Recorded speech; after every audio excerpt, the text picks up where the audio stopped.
దేవుని నామానికి స్తోత్రములు. కర్మేలు అగ్ని అనేటువంటి మా ఈ ఆధ్యాత్మిక కార్యక్రమాన్ని వీక్షిస్తున్నటువంటి మీ అందరూ కూడా మా వందనాలు తెలియజేస్తూ ఉన్నాం. అందరూ బాగున్నారండి?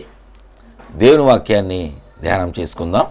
అపోస్తులుడైన యోహాను వ్రాసినటువంటి ప్రకటన గ్రంథము 21వ అధ్యాయము 2వ వచనాన్ని మనము ధ్యానాంశముగా చదువుకుందాం. మరియు నేను నూతనమైన యెరూషలేము అను ఆ పరిశుద్ధ పట్టణము తన భర్త కొరకు అలంకరింపబడిన పెండ్లి కుమార్తె వలె సిద్ధపడి పరలోకమందున్న దేవుని యొద్ద నుండి దిగి వచ్చుట చూచితిని. అపోస్తులుడైనటువంటి యోహాను పత్మసు ద్వీపములో ఉన్నటువంటి సమయంలో దేవుడు అనుగ్రహించినటువంటి ప్రత్యక్షతలే ఈ ప్రకటన గ్రంథం. ఆ ప్రకటన గ్రంథంలో వ్రాయబడినటువంటి ఒక దర్శనము ఇక్కడ భక్తుడైనటువంటి యోహాను మన ముందు తెలుపుతా ఉన్నాడు. పరలోకము నుండి దిగి వస్తున్నటువంటి యెరూషలేము, నూతన యెరూషలేము అను పరిశుద్ధ పట్టణము ఎలా ఉన్నట్లుగా చూస్తూ ఉన్నాడు అంటే, తన భర్త కొరకు అలంకరింపబడిన పెండ్లి కుమార్తె వలె సిద్ధపడి అని అంటా ఉన్నాడు. భర్త కొరకు అలంకరింపబడినటువంటి పెండ్లి కుమార్తె ఎలా ఉంటుందో అలాగా సిద్ధపడినటువంటి పెండ్లి కుమార్తెలాగా ఆ యొక్క యెరూషలేము పట్టణమును భక్తుడైనటువంటి యోహాను తన దర్శనంలో చూస్తూ ఉన్నాడు. గడిచినటువంటి దాదాపుగా 2000 సంవత్సరాల క్రితము యేసుక్రీస్తు వారు ఈ భూమి మీద జన్మించి సిలువ వేయబడి పునరుద్ధానము చెంది తరువాత 40 దినముల వరకు ఆయన ప్రజలకు కనిపిస్తూ శిష్యులను బలపరిచి ఒలీవల కొండ మీద నుంచి ఆయన పునరుద్ధానము చెందిన తరువాత నుండి తిరిగి ఆయన 2వ రాకడ కొరకు సంఘము ఒక నిరీక్షణ కలిగి ఎదురు చూస్తూ ఉన్నది. సంఘానికి ఒక నిరీక్షణ దేవుడు ఇచ్చి వెళ్ళినటువంటి వాడుగా ఉన్నాడు. ఆయన ఈ లోకంలో శరీరధారిగా ఉన్నటువంటి సమయంలో ఆయన ఒక మాట తెలియజేశాడు. యోహాను సువార్త 14వ అధ్యాయంలో 2వ వచనము 3వ వచనంలో వ్రాయబడినటువంటి మాటలు, ప్రభు చెప్పినటువంటి మాటలు, నా తండ్రి ఇంట అనేక నివాసములు కలవు, లేని ఎడల మీతో చెప్పుదును, మీకు స్థలము సిద్ధపరచ వెళుచున్నాను. నేను వెళ్ళి మీకు స్థలము సిద్ధపరచిన ఎడల నేనుండు స్థలములో మీరును ఉండులాగున మరలా వచ్చి నా యొద్ద ఉండుటకు మిమ్మును తీసుకుని పోవుదును. నా తండ్రి ఇంట అనేక నివాసాలు ఉన్నాయి, మీ కొరకు నేను అక్కడ స్థలమును సిద్ధపరుస్తాను, నేను వచ్చి మరలా మిమ్మలను తీసుకుని వెళ్తాను అని ప్రభువారు చెప్పినటువంటి ఆ మాటను బట్టి సంఘానికి ఒక నిరీక్షణ కలిగి ప్రభువు మరలా ఎప్పుడు వస్తారు, ఎప్పుడు తీసుకుని వెళ్తారు, సిద్ధపరచబడినటువంటి స్థలానికి మనం తిరిగి ఎప్పుడు వెళ్తామని సంఘము 2000 సంవత్సరాల నుండి నిరీక్షణ కలిగి ఎదురు చూస్తూ ఉన్నది.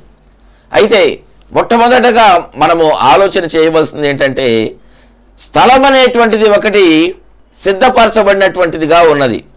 సిద్ధపరచబడి ఉన్నటువంటి ఆ యొక్క పరిశుద్ధ స్థలమునకు, పరలోక రాజ్యమునకు మనము వెళ్ళాలి అంటే మొట్టమొదటగా మనము ఎలా ఉండాలంటే సిద్ధపరచబడినటువంటి వాళ్ళముగా మనము ఉండాలి. మనము సిద్ధపరచబడినటువంటి వాళ్ళముగా ఉంటేనే యేసయ్య మరలా 2వ రాకడలో వచ్చినప్పుడు మనము యేసయ్యతోటి ఆ సిద్ధపరచబడినటువంటి స్థలానికి వెళ్ళటానికి మనము అర్హతను కలిగినటువంటి వారముగా ఉంటాం. ప్రియమైన దేవుని బిడ్డలారా, మనం చదువుకున్నటువంటి మూలవాక్యము ప్రకటన గ్రంథము 21వ అధ్యాయం 2వ వచనంలో అక్కడ పెండ్లి కుమార్తె ఎలా ఉన్నది అంటే తన భర్త కొరకు అలంకరింపబడినటువంటిదిగా ఉన్నది, రెండవది సిద్ధపడినటువంటిదిగా ఉన్నది అని అక్కడ తెలియజేస్తూ ఉన్నాడు. మొట్టమొదట మాటను మనము ధ్యానం చేసుకుందాం. అలంకరించబడినటువంటి రీతిగా పెండ్లి కుమార్తె అలంకరించబడింది. ఈ లోకంలో వివాహ కార్యక్రమాలలో ఎన్నడూ లేనటువంటి రీతిగా పెండ్లి కుమార్తె అలంకరణ అనేటువంటిది జరుగుతూ ఉన్నది. ఈ దినాలలో పెండ్లి కుమార్తె అలంకరణకు ఎంతో ప్రాముఖ్యతనిస్తూ ఉన్నారు. మిగిలినటువంటి దినాలలో ఆ యొక్క కన్యకగా ఉన్నటువంటి ఆమె, ఆ కన్యక ఎప్పుడూ అలంకరింపబడదు, కానీ పెండి సమయంలో, వివాహ సమయంలో అలంకరణకు చాలా ప్రాముఖ్యత ఉంటుంది. అలాగే సంఘ వధువు, ఈ భూలోక సంఘము యొక్క వధువు కూడా అలంకరించబడాలి. ప్రియమైన దేవుని బిడ్డలారా, ఈ యొక్క అలంకరణ సంఘ వధువుకు కానీ, ఈ లోక సంబంధమైనటువంటి కన్యకకు, వధువుకు అలంకరణ ఎందుకు అలంకరించబడకపోతే వివాహ కార్యక్రమం జరగదా అంటే, ఈ అలంకరణ అనేటువంటిది సౌందర్యము కొరకు అలంకరించబడతా ఉంటారు. సౌందర్యము కొరకు, అందముగా కనిపించడం కొరకు. చూడండి, లేఖనంలో మనం చూసినట్లయితే కీర్తనల గ్రంథము 45వ సంకీర్తన 9వ వచనము మరియు 11వ వచనాలలో వ్రాయబడినటువంటి మాటలు మనం చూసినట్లయితే, మొదటగా 9వ వచనంలో, రాణి ఓఫిరు అపరంజితో అలంకరించుకొని. రాణి ఎలా అలంకరించబడిందంటే ఓఫిరు అపరంజి. అపరంజి అంటే బంగారము, బంగారముతో అలంకరించబడింది. ఎక్కడి బంగారం అంటే ఓఫిరు దేశంలో లభిస్తున్నటువంటి శ్రేష్టమైనటువంటి, విలువైనటువంటి, అమూల్యమైనటువంటి బంగారముతో ఈమె అలంకరించుకున్నది.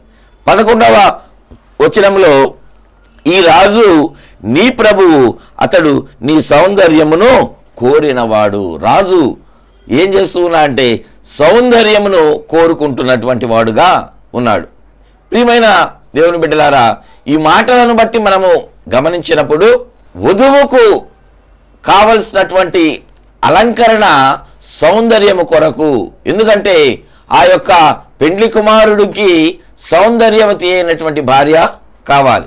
పెండ్లి కుమారునికి పెండ్లి కుమార్తె సౌందర్యంగా ఉండటము కోరుకునేటువంటి వాడుగా ఉన్నాడు. అందుకోసము అలంకరణ అనేటువంటిది వివాహ సమయంలో ఈ యొక్క వధువుకు అవసరమైనటువంటిదిగా ఉన్నది. ఎవరైతే వివాహ కార్యక్రమంలో పాల్గొంటా ఉన్నారో వధువుగా, వారికి అలంకరణ అనేటువంటిది చాలా ప్రాముఖ్యంగా కనిపిస్తూ ఉన్నది. పాత నిబంధన గ్రంథంలో మనము గమనించినట్లయితే, అబ్రహాము తన కుమారుడైనటువంటి ఇస్సాకుకి వివాహ కార్యక్రమం చేయటానికి కొరకై సిద్ధపడినటువంటి ఆ సమయంలో తన దాసుని ద్వారా ఎలియాజరును పంపించి ఆ యొక్క వివాహ సంబంధమును చూడడానికి పంపించినటువంటి వాడుగా మనము దేవుని వాక్యంలో చూడగలం. అయితే ఆ యొక్క ఎలియాజరు ఎవరైతే ఇస్సాకుకి భారీగా ఉండగోస్తా ఉన్నారో ఆమెకు కానుకగా ఇవ్వడానికి బంగారమును, వెండిని, విలువ కలిగినటువంటి వస్త్రాలను అబ్రహాము ఇచ్చి పంపించాడు. చూడండి, ఆదికాండము గ్రంథంలో 24వ అధ్యాయము 53వ వచనంలో మనం చూసినట్లయితే, తరువాత ఆ సేవకుడు వెండి నగలను, బంగారు నగలను, వస్త్రములను తీసి రిబ్కాకు ఇచ్చెను. ప్రియమైన దేవుని బిడ్డలారా, ఎలియాజరు రిబ్కాకు ఆ యొక్క వెండి నగలు, బంగారము, వస్త్రాలు కానుకగా ఇచ్చినటువంటి వాడుగా ఉన్నాడు. ఆమెను అలంకరించాలి. ఆమెను ఇక్కడ అలంకరించినది ఎవరయ్యా అంటే అబ్రహాము సేవకుడైనటువంటి, ప్రధాన సేవకునిగా ఉన్నటువంటి ఎలియాజరు ఆ కార్యక్రమాన్ని చూస్తూ ఉన్నాడు. మనం చదువుకున్నటువంటి మూలవాక్యాన్ని ఒకసారి మనము గమనించినట్లయితే అక్కడ ఆ వచన భాగంలో వ్రాయబడినటువంటి మాట, ఆ పరిశుద్ధ పట్టణము తన భర్త కొరకు అలంకరింపబడిన పెండ్లి కుమార్తె వలె అని అంటా ఉన్నాడు. అలంకరింపబడిన అనే మాట మనకు కనిపిస్తూ ఉన్నది. అలంకరింపబడిన అంటే దాని అర్థం ఏంటి? మరొక వ్యక్తి అలంకరించాడు అని అర్థం. ఎవరైనా అలంకరిస్తేనే మనము అలంకరించబడతాం. అలంకరించుకొనినా అని రాలేదు. అలంకరించుకొనినా అని అక్కడ వ్రాయబడి ఉంటే ఆమె తనంతట తానే అలంకరించుకున్నది అని మనకు అర్థం కనిపిస్తూ ఉన్నది. కానీ ఇక్కడ అలంకరింపబడిన అంటే మరొక వ్యక్తి ఇక్కడ ఈ పెండ్లి కుమార్తెను అలంకరించినటువంటి వాడుగా కనిపిస్తా ఉన్నాడు. పాత నిబంధనలో మనం చదువుకున్నటువంటి అక్కడ రిబ్కాను అలంకరించినది ఎవరయ్యా అంటే ఎలియాజరు అక్కడ అలంకరించాడు. మరి ఇస్సాకుకి భార్యగా ఉండబోతున్నటువంటి రిబ్కాను ఎలియాజరు అలంకరిస్తే నేడు యేసయ్య యొక్క రాకడ కొరకు ఎదురు చూస్తున్నటువంటి ఈ భూలోక సంఘము యేసయ్య ఎలా రాబోతా ఉన్నాడు అంటే పెండ్లి కొరకు రాబోతా ఉన్నాడు. ఆయన వరునిగా ఈ లోకములోనికి రెండవ రాకడలో రాబోతా ఉన్నాడు. ఆయన పెండ్లి కుమారునిగా వచ్చినప్పుడు భూలోక సంఘం అనేటువంటిది ఎలా ఉండాలి అంటే మనం కీర్తన గ్రంథంలో ఇందాక చదువుకున్నటువంటి రీతిగా అలంకరించబడినటువంటిదిగా సౌందర్యమును కలిగి ఉండాలి. ఎందుకంటే ఆ రాజు సౌందర్యమును కోరుకుంటున్నటువంటి వాడుగా ఉన్నాడు. దేవునికి స్తోత్రం చెల్లిద్దాం. హల్లెలూయా. ఇక్కడ వ్రాయబడినటువంటి ఆ మాట ప్రకారముగా దేవుని యొక్క వాక్యములో తెలియజేయబడినటువంటి వచనాల ప్రకారముగా ప్రభువారు రెండవ రాకడ సమయంలో ఆయన వరునిగా రాబోతా ఉన్నారు. సంఘ కన్యకను తనతో తీసుకుని వెళ్ళటానికి వచ్చేటువంటి ఆ సమయంలో సంఘము ఎలా ఉండాలి అంటే ఆయన చేత ఆకర్షించబడటానికి, ప్రభువారి చేత ఆకర్షించబడేటువంటి సౌందర్యమును ఆ సంఘము కలిగి ఉండాలి. సంఘ వధువు అటువంటి సౌందర్యాన్ని కలిగి ఉండాలి. అయితే అక్కడ రిబ్కాను ఎలియజరు అలంకరించినటువంటి వాడుగా ఉన్నాడు. మరి భూలోకములో ఉన్నటువంటి సంఘాన్ని ఎవరు అలంకరించాలంటే పరిశుద్ధాత్మ దేవుడు భూలోక సంఘాన్ని అలంకరించడానికి ఆయన సిద్ధపడినటువంటి వాడుగా ఉన్నాడు. దేవునికి స్తోత్రం చెల్లిద్దాం. హల్లెలూయా. ఈ భూలోక సంఘాన్ని అలంకరించడానికి పరిశుద్ధాత్మ దేవుడు మన మధ్యలో సంచరిస్తూ ఉన్నాడు.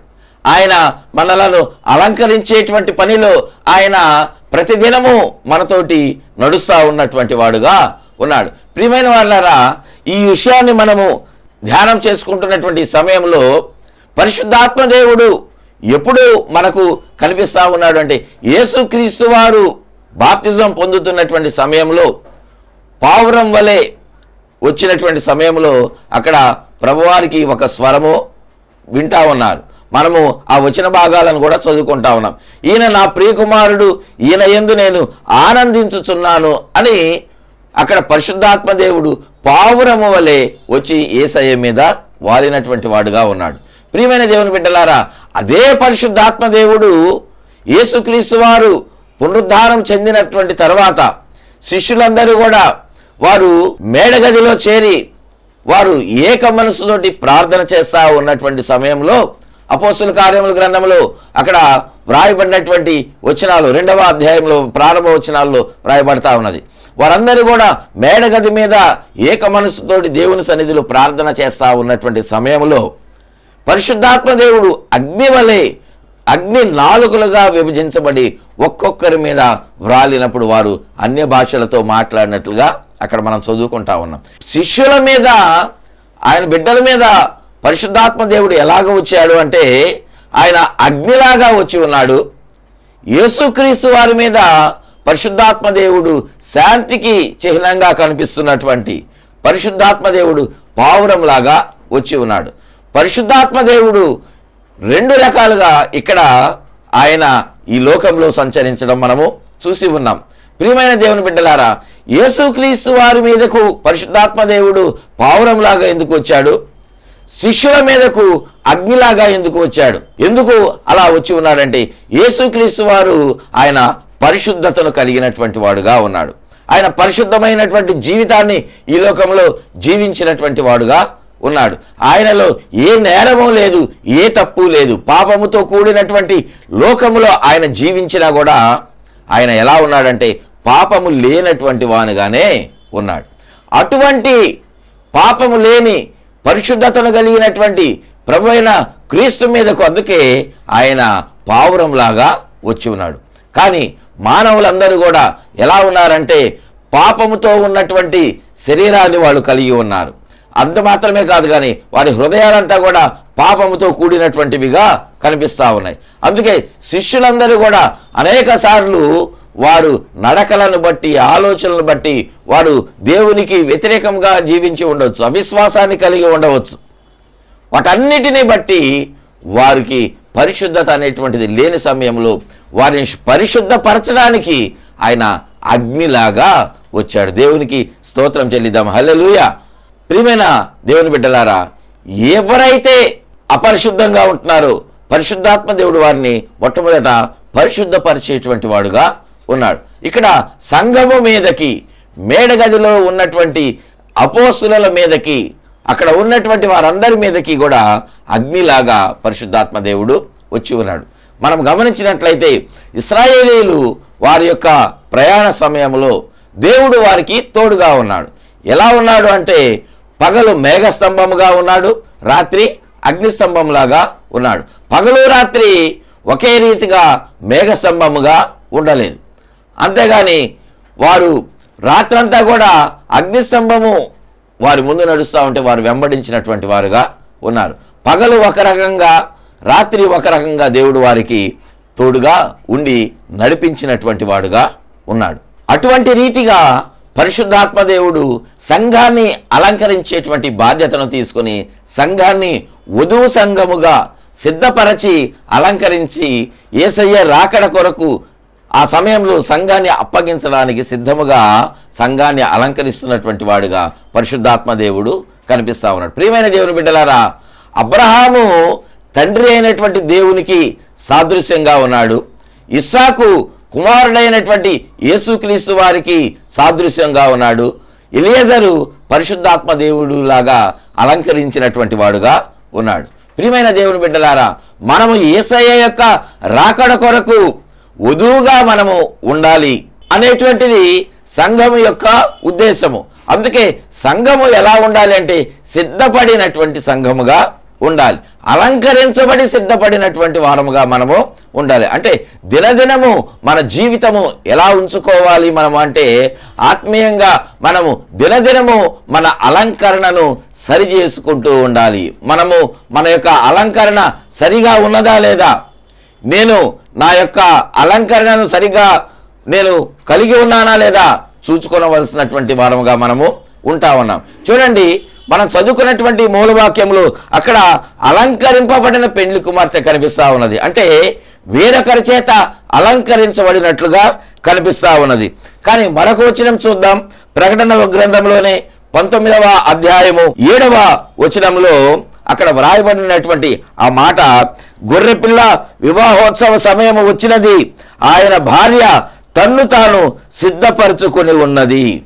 ప్రియమైన దేవుని బిడ్డలారా, ఇక్కడ వ్రాయబడుతున్నటువంటి మాట, ఆయన భార్య తన్ను తాను సిద్ధపరచుకొని ఉన్నది. తన్ను తాను ఆమె అలంకరించుకొని సిద్ధపడినట్లుగా వ్రాస్తా ఉన్నాడు. 21వ అధ్యాయంలోనేమో అలంకరింపబడిన అని వ్రాస్తా ఉన్నాడు అపోస్తుడైనటువంటి యోహాను. ఇక్కడ మనం చదువుకున్నటువంటి ఈ 19వ అధ్యాయంలోనేమో తన్ను తాను అలంకరించుకొని, తన్ను తాను సిద్ధపరచబడుకొని ఉన్నా అని వ్రాయడం జరుగుతూ ఉన్నది. ప్రియమైన దేవుని బిడ్డలారా, తన్ను తాను ఇక్కడ సిద్ధపరచుకున్నది. మూలవాక్యంలోనేమో మరి ఒకరి చేత అలంకరించబడి సిద్ధపడింది అని తెలియజేస్తా ఉన్నా. మరి రెండు విభిన్నంగా ఇక్కడ పరిశుద్ధాత్మ దేవుడి వచనాలను వ్రాయిస్తా ఉన్నాడు. మరి ఏది వాస్తవమైనది అంటే రెండు కూడా వాస్తవమైనటువంటివి. ఎందుకంటే అలంకరించేటువంటి వ్యక్తి ఉన్నా కూడా ఎవరికైతే అలంకరణ కావాల్సి ఉన్నదో వారు అలంకరించుకోవటానికి, అలంకరింపబడడానికి సిద్ధపడాలి. రెండవ వ్యక్తి అనగా వధువుగా ఉండేటువంటి వ్యక్తి తాను సహకరించకపోతే ఆ యొక్క సిద్ధపరిచేటువంటి వాళ్ళు, అలంకరించేటువంటి వాళ్ళు ఏమీ చేయలేరు. ప్రియమైన దేవుని బిడ్డలారా, మనము అలంకరించుకోవాల్సినటువంటి వాళ్ళముగా ఉన్నాము, అలంకరింపబడేటువంటి వాళ్ళముగా మనం ఉన్నాము. అలంకరించేటువంటిది పరిశుద్ధాత్మ దేవుడు. అంటే మనము సిద్ధపడితేనే, అలంకరణకు మనం ఒప్పుకుంటేనే పరిశుద్ధాత్మ దేవుడు మనలను అలంకరించడానికి ఆయన సిద్ధముగా ఉన్నటువంటి వాడుగా ఉన్నాడు. ఈ మాట మరొకసారి చెప్తా ఉన్నాను, జ్ఞాపకం చేసుకుని గమనించాల్సిందిగా మనం చేస్తా ఉన్నాను. మొట్టమొదట అలంకరించేటువంటి వ్యక్తి పరిశుద్ధాత్మ దేవుడు, అలంకరించబడేటువంటిది సంఘము. సంఘము సిద్ధముగా ఉంటేనే పరిశుద్ధాత్మ దేవుడు అలంకరిస్తాడు. ప్రియమైన దేవుని బిడ్డలారా, ఒక మాట జ్ఞాపకం చేసుకోండి. మనము ఇష్టము లేకుండా, మనము ఒప్పుకోకుండా పరిశుద్ధాత్మ దేవుడు సంఘాన్ని బలవంతంగా అలంకరించడు. పరిశుద్ధాత్మ దేవుడు బలవంతంగా మన మీద తన కార్యాలను రుద్దడు. ఆయన చాలా హోదా కలిగినటువంటి వాడుగా ఉన్నాడు. ఆయన డిగ్నిఫైడ్ గాడ్ పరిశుద్ధాత్మ దేవుడు. అటువంటి దేవుడు ఆయన ఆలోచనలను మన మీద బలవంతంగా ఎట్టి పరిస్థితుల్లో ఉంచేటువంటి వాడు కాదు. ప్రియమైన దేవుని బిడ్డలారా, మొట్టమొదట మనము సిద్ధపడటానికి అంగీకారమైనటువంటి మనసును మనము కలిగి ఉండాలి. మనము అటువంటి రీతిగా మనం ఉంటేనే మన అలంకరణ అనేటువంటిది మనము ఒప్పుకుంటేనే పరిశుద్ధాత్మ దేవుడు అలంకరించేటువంటి వాడుగా ఉంటాడు. మనము అలంకరించబడితేనే మనము సిద్ధపడినటువంటి వారముగా ఉంటాం. ప్రియమైన దేవుని బిడ్డలారా, మనము ఎలాగా ఉండాలి అంటే ఈ లోక సంబంధమైనటువంటి కన్యక ఈ లోక రీతిగా అలంకరించబడుతుంది, కానీ మనకు ఆ అలంకరణ కాదు. చూడండి, అపోస్తుడైనటువంటి పౌలు తిమోతికి వ్రాసినటువంటి మొదటి పత్రిక 2వ అధ్యాయము అక్కడ 9వ వచనంలో ఒక మాట తెలియజేయబడతా ఉన్నది. తగుమాత్రపు వస్త్రముల చేతనే కాని జడలతోనైనను బంగారముతోనైనను ముత్యములతోనైనను మిగుల వెలగల వస్త్రములతోనైనను అలంకరించుకొనక అని పౌలు భక్తుడు తిమోతికి వ్రాస్తూ అంటా ఉన్నాడు. తగినటువంటి అలంకరణ మాత్రమే కావాలి అని అంటా ఉన్నాడు. ఇంకా పేతురు రాసినటువంటి మొదటి పత్రిక 3వ అధ్యాయంలో 3-4 వచనాల్లో మనం చదువుకున్నట్లయితే, జడలు అల్లుకొనుటయు బంగారు నగులు పెట్టుకొనుటయు వస్త్రములను ధరించుకొనుటయునను వెలుపటి అలంకారము మీకు అలంకారముగా ఉండక. వెలుపటి అలంకారము మనము ధరించుకునేటువంటివి ఈ లోకరీతిగా ఉన్నటువంటివన్నీ కూడా వెలుపటి అలంకారాలు. ఇక్కడ పేతురు భక్తుడు ఏమంటున్నా అంటే, ఈ వెలుపటి అలంకారములు అవి మీకు అలంకారముగా ఉండవు. ఎవరికి అంటే ఈ లోక కన్యకు లేకపోతే ఈ లోక వధువుకు అవి అలంకరణలే, కానీ మన యొక్క ఆత్మీయ జీవితంలో మనకు అవి అలంకరణ కాదు. మనము అలంకరించుకునేటువంటిది వెలుపటి అలంకరణ కాదు అని తెలియజేస్తూ అంటున్నాడు 4వ వచనంలో, సాధువైనట్టు మృదువైనట్టునైనా గుణమును అక్షయాలంకారము గల మీ హృదయపు అంతరంగ స్వభావమును మీకు అలంకారముగా ఉండవలెను, అది దేవుని దృష్టికి మిగుల వెలగలిగినది. దేవునికి స్తోత్రం చెల్లిద్దాం. హల్లెలూయా. దేవుని దృష్టిలో విలువైనటువంటి అలంకరణ మన హృదయపు అలంకరణ. యేసయ్య వచ్చినప్పుడు మనం బంగారు నగలు పెట్టుకున్నామా లేదా అని ఈ లోక కన్యకను ఆయన చూడడు. ఈ లోక వధువు ఎలా ఉండాలి అంటే ఆయన అంతరంగ స్వభావాన్ని చూసేటువంటి వాడుగా ఉన్నాడు. అంతరంగం ఎలా ఉన్నది? ప్రియమైన దేవుని బిడ్డలారా, పైకి చాలా అందముగా అలంకరించబడినటువంటి వారి అంతరంగము దేవునికి విరోధముగా ఉండి ఉండవచ్చు. పైకి అలంకరణగా ఉన్నటువంటి వారు, అందంగా కనిపిస్తున్నటువంటి వారు, చాలా సౌందర్యంగా ఉన్నటువంటి వారు దేవుని చేత తృణీకరించబడేటువంటి వారుగా ఉండవచ్చు. ప్రియమైన దేవుని బిడ్డల కారణం ఏంటంటే వారి అంతరంగాన్ని దేవుడు చూశాడు. మన అంతరంగాన్ని చూసేవాడు. సమూయేలు యెషై కుమారులను పిలిపించినప్పుడు యెషై కుమారులో ఒకరిని నేను కోరుకుంటున్నానని దేవుడు చెప్పినప్పుడు యెషై కుమారులు ఒక్కొక్కరు వస్తూ ఉంటే సమూయేలు అనుకుంటున్నాడు, ఇతడు చాలా అందంగా ఉన్నాడు, చాలా ఎత్తుగా ఉన్నాడు, ఇతన్నే దేవుడు కోరుకొని ఉండవచ్చు అని సమూయేలు అనుకుంటున్నాడు. కానీ దేవుడు అంటున్నాడు, ఇతడు కాదు నేను కోరుకుంటున్నవాడు, ఇతనినే కోరుకోవటం లేదు అని దేవుడు తెలియజేస్తాడు. ప్రియమైన దేవుని బిడ్డలారా, యేసుక్రీస్తు వారు వివాహ కార్యక్రమం కొరకై 2వ రాకడలో వచ్చిన సమయంలో సంఘము అంతరంగముగా శుద్ధి చేయబడినటువంటిదిగా ఉండాలి. సంఘము అలంకరించుకున్నటువంటిదిగా ఉండాలి. ఆయన ఇచ్చినటువంటి ఆ యొక్క వరాలతోటి అలంకరించబడాలి. ప్రేమను కలిగి ఉండాలి, సాత్వికమును కలిగి ఉండాలి, దయాళుత్వమును కలిగి ఉండాలి, మనము ఆశా నిగ్రహమును కలిగి ఉండాలి. ఏ ఆత్మఫలమైతే ప్రభువారు తెలియజేసి ఉన్నారో ఆ ఆత్మఫలములో ఉన్నటువంటి ఆ యొక్క భాగాలను మనము అనుభవిస్తున్నటువంటి వాళ్ళముగా ఉండాలి, మనం కలిగినటువంటి వాళ్ళముగా ఉండాలి, వాటిని మనము ధరించుకున్నటువంటి వారముగా ఉండాలి. అంతేగాని అవే మనకు హృదయానికి సంబంధించినటువంటి అంతరంగ అలంకరణ. అంతేగాని లోకరీతిగా పైకి కనిపించేటువంటి వెలుపటి అలంకరణను యేసయ్య పెండ్లి కుమారునిగా వస్తున్నటువంటి సమయంలో ఆయన మనం ధరించుకుంటే వాటిని అంగీకరించేటువంటి వాడు కాదు. ప్రియమైన దేవుని బిడ్డలారా, అక్కడ అపోస్తుడైనటువంటి యోహాను తన దర్శనంలో చూచిన సమయంలో ఆ యొక్క పరలోక పట్టణము ఎలా అలంకరించబడిందంటే తన భర్త కొరకు అలంకరింపబడిన అని వ్రాయబడింది. మనము మన కోసము కాదు, కానీ యేసయ్య కోసం మనము అలంకరించబడాలి. ఆయన చేత మనము ఆకర్షించేటువంటి వారముగా మనము అలంకరించుకోవాలి. తన భర్త కొరకు అలంకరింపబడిన పెండ్లి కుమార్తె వలె సిద్ధపడి ఉన్నటువంటి సంఘముగా మనము ఉండాలి. అయితే ఆ వధువు సంఘములో మనము సభ్యులుగా ఉన్నామా? ఆ వధువుగా నీవు సిద్ధపడి ఉన్నావా? నీ అలంకరణ ఎలా ఉన్నది? ప్రియమైన దేవుని బిడ్డలారా, మీ అలంకరణ ఎంతవరకు సరిచేయబడి ఉన్నది? వెలుపటి అలంకరణ మాత్రమే మీరు కలిగి ఉన్నారా? అయితే వాటిని విడిచిపెట్టండి, వాటికి ప్రాముఖ్యత ఇవ్వకండి. కానీ యేసయ్య కొరకు మీరు అలంకరించబడండి. అంతరంగ స్వభావాన్ని మీరు అలంకరించుకోండి. ఈ వెలుపటి అలంకరణ అంతా కూడా క్షయమైపోయేటువంటివి కనుక, అవి ఒక్కనొక దినమున కోల్పోయేటువంటి వారం కనుక మనము వెలుపటి అలంకరణ కొరకు కాదు కానీ అక్షయమైనటువంటి అంతరంగ స్వభావాన్ని మనము అలంకరించుకుంటే ప్రభువు రాకడలో ఆయన మనల్ని చూసి ఆకర్షించబడినప్పుడు మనలను ఆయన వధువుగా కోరుకునేటువంటి వాడుగా ఉంటాడు. అయితే అటువంటి స్థితిలో పరిశుద్ధాత్మ దేవుడు అలంకరించడానికి మన మధ్య సిద్ధంగా ఉన్నాడు. ఆయన చేత అలంకరించబడటానికి మనము కూడా సిద్ధముగా ఉంటే మనము వధువు వలె ఆయన దగ్గరకు వెళ్ళటానికి సిద్ధపడినటువంటి వారంగా ఉండి ఆయన మనలను విందుశాలకు తీసుకుని వెళ్ళేటువంటి వాడుగా ఉన్నాడు. అటువంటి కృపను పరిశుద్ధాత్మ దేవుడు మనందరికీ నీ దయచేయునుగాక. ఆమేన్. ప్రార్థన చేసుకుందాం. స్తోత్రం నాయన, స్తోత్రం మా తండ్రి, నమ్మదగినటువంటి దేవుడవు నాయన. అవును మా ప్రభువా, నాయన మొదటి రాకడలో నాయన మమ్ములను శుద్ధి చేయడానికి ఈ లోకంలోనికి మీ రక్తాన్ని చిందించారు అయ్యా. మరొక రెండవ రాకడ కొరకు మేము ఎదురు చూస్తూ ఉన్నాం, సంఘం ఎదురు చూస్తూ ఉన్నది నాయన. సిద్ధపరచబడినటువంటి స్థలాలకు మేము మమ్ములను తీసుకుని వెళ్ళటానికి నాయన ప్రభువా మీరు రాబోతా ఉన్నారు. పెండ్లి కుమారునిగా మీరు రాబోతా ఉండగా పెండ్లి కుమార్తెగా ఉన్నటువంటి మమ్ములను భూలోక సంఘాన్ని ప్రభువా నాయన మీరు అలంకరించబడినటువంటి రీతిగా మేము ఉంటేనే మీరు కోరుకునేవారుగా ఉన్నారు కనుక సౌందర్యము కలిగినటువంటి సంఘముగా మేము ఉండునట్లుగా మమ్మలను నాయన తీర్చిదిద్దడానికి పరిశుద్ధాత్మదేవుని మా మధ్యలోనికి మీరు పంపించినందుకు మీకు వందనాలు నాయన.